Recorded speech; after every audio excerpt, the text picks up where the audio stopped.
తరచుగా మనం SBI ATM కానీ సిడిఎంఏ మిషన్ కానీ వాడే వాళ్ళకి ఇది ఉపయోగపడుతుంది.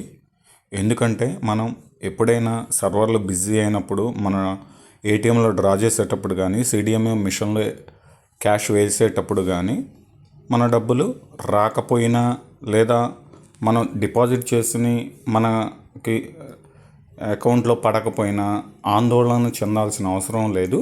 మనం ఇమీడియట్లీ బ్యాంకుకి వెళ్ళి వాళ్ళు బిజీగా ఉండే టైంలో మనం వాళ్ళని డిస్టర్బ్ చేయాల్సిన అవసరం లేదు.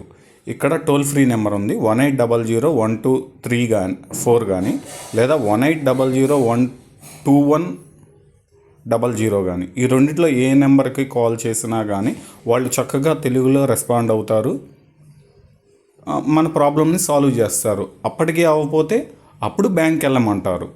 కానీ నాకు జరిగిన యథార్థ సంఘటన ఈరోజు జరిగింది. నేను 12,500 సిడిఎంఏ మిషన్లో క్యాష్ డిపాజిట్ చేస్తే నాకు సక్సెస్ఫుల్ అయినట్టుగా స్లిప్ వచ్చింది, కానీ అకౌంట్లో మటుకు పడలా, స్ట్రక్ అయిపోయింది.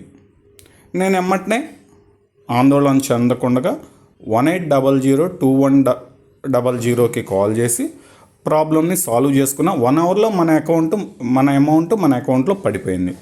చాలా అద్భుతంగా జరిగింది. మనం ఆందోళన చెందాల్సిన అవసరం లేదు. నేను ఎలా ఆ కస్టమర్ కేర్ వాళ్ళకి కాల్ చేసి ఎలా మాట్లాడాలన్నది నేను రికార్డ్ చేశాను. ఇది మీకు ఎంతో ఉపయోగపడుతుందని నేను అనుకుంటున్నాను. కాబట్టి ఇది వినండి. ఆ జరిగిన ప్రాసెస్, ఆ కస్టమర్ కేర్తో ఎలా మాట్లాడాను అన్నది చక్కగా తెలుగులోనే మాట్లాడారు. నా ప్రాబ్లమ్ని సాల్వ్ చేసేసారు. జై హింద్ మిత్రులారా.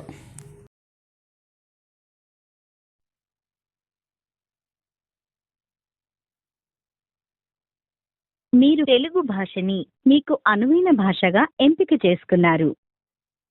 ATM card, UPI, internet banking block చేయడానికి మరియు ఆధార్ ఎనేబుల్డ్ పేమెంట్ సర్వీస్ను డీరిజిస్టర్ చేయడానికి 0 నొక్కండి. ఖాతా బ్యాలెన్స్ స్టేట్మెంట్, సిఐఎఫ్ సమాచారం, నామనిర్దేశన స్థితి, కేవైసీ నవీకరణ మరియు వాట్సాప్ బ్యాంకింగ్ రిజిస్ట్రేషన్ కోసం 1 నొక్కండి. ఏటీఎం కార్డ్ మరియు చెక్ బుక్ సేవల కోసం 2 నొక్కండి. ఎస్బీఐ యోనో వ్యాపారం, రిటైల్ ఇంటర్నెట్ బ్యాంకింగ్ మరియు తాత్కాలిక లేదా మునుపటి సంవత్సరపు వడ్డీ సర్టిఫికెట్ కోసం 3 నొక్కండి. రుణాలు ఇంకా డిపాజిట్లు సమాచారం కోసం తిరిగి కాల్ చేయడానికి పిఏపిఎల్ మూసివేత, అభిప్రాయాలు మరియు ఫిర్యాదులు, హజ్ యాత్ర మరియు ప్రీపెయిడ్ కార్డుల సేవల కోసం 4 నొక్కండి. పునరావృతం చేయడానికి స్టార్ నొక్కండి. వివిధ వడ్డీ రేట్ల కోసం 1 నొక్కండి. లోన్లు మరియు డిపాజిట్లు గురించి తెలుసుకోవడానికి 2 నొక్కండి. మీరు నమోదు చేసిన ఫిర్యాదు యొక్క స్థితిని తెలుసుకోవటానికి 3 నొక్కండి. సరికొత్త ఫిర్యాదును నమోదు చేయటానికి 4 నొక్కండి.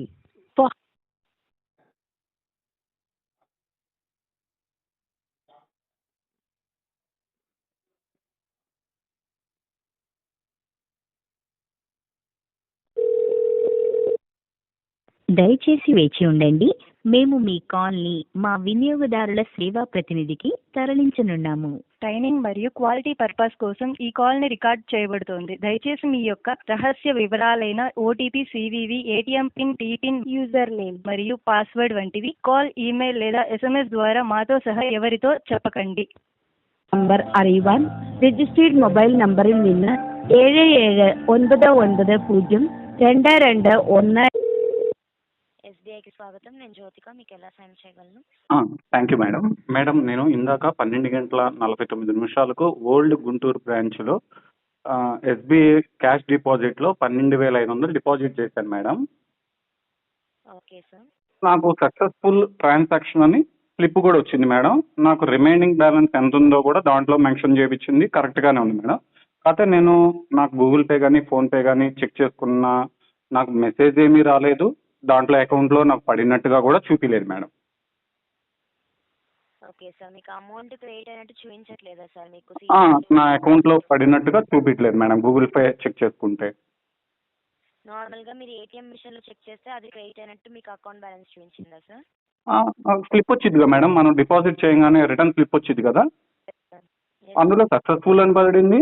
నాకు రిమైనింగ్ బ్యాలెన్స్ ఎంత ఉందనేది కూడా పడింది. 12,500 వేసాను, నా అకౌంట్లో 35 రూపీస్ ఉన్నాయి. 12,535 రూపాయలు ఉన్నట్టుగా నాకు చూపించింది మేడం, స్లిప్లో ఉంది మేడం. ఓకే సార్, మా తరపు నుండి మీకు డీటెయిల్స్ ప్రొవైడ్ చేస్తాం సార్. మీ యొక్క అకౌంట్ నెంబర్ చివరి 4 నెంబర్లు తెలియచేయండి సార్. లాస్ట్దా madam account number? Yes sir. 12,500 వేసింది నాకు చూపించలేదు. మీకు క్రెడిట్ అయినట్టు చూపించింది కదా సార్? అవును మ్యామ్, చూపించింది. సక్సెస్ఫుల్ ట్రాన్సాక్షన్ అని స్లిప్ వచ్చింది.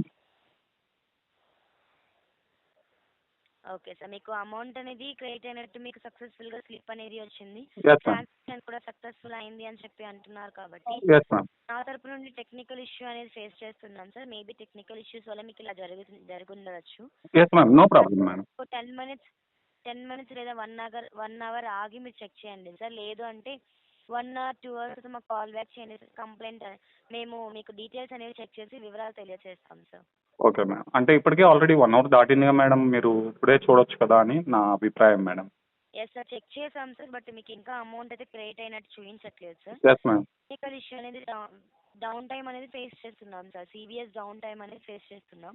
ఎస్, సో ఒక 1 hour ఆగి 2 hours ఆగి కాల్ బ్యాక్ చేయండి sir. Details thank you madam, thank you very much. Yes sir, ఇది కాకుండా ఇంకేమైనా ఎస్బీఐ గురించి లేదు మేడం, లేదు మేడం, నాకు ఎస్బీఐ చాలా హెల్ప్ఫుల్గా ఉంది మేడం. ఓకే. ఎస్ సార్, మీ యొక్క విలువైన అభిప్రాయాలతో మా సర్వీసెస్ని ఇంప్రూవ్ చేసుకోగలము. మీ యొక్క కాల్ మా రికార్డెడ్ వాయిస్ సిస్టమ్కి ట్రాన్స్ఫర్ చేయబడుతుంది. ఓకే. మీ కాల్ అనుభవాన్ని 1 నుండి 4 వరకు తెలియచేయండి. డెఫినెట్లీ 4 అద్భుతము మరియు 1 అసంతృప్తి. దయచేసి మీ అభిప్రాయం తెలియచేయండి.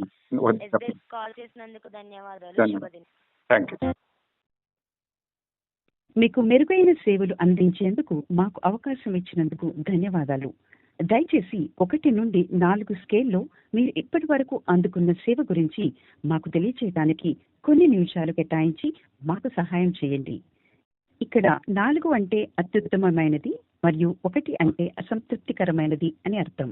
కాంటాక్ట్ సెంటర్ ద్వారా మీకు అందచేయబడిన వివరాలకి మొత్తం మీద మీరు మీ అభిప్రాయాన్ని నంబరు ద్వారా సూచించండి.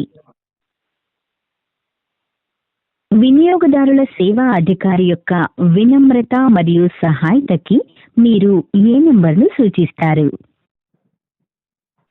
కాల్ ద్వారా అందచేయబడిన వివరాలతో మీరు ఎంత మేరకు సంతృప్తి చెందారు?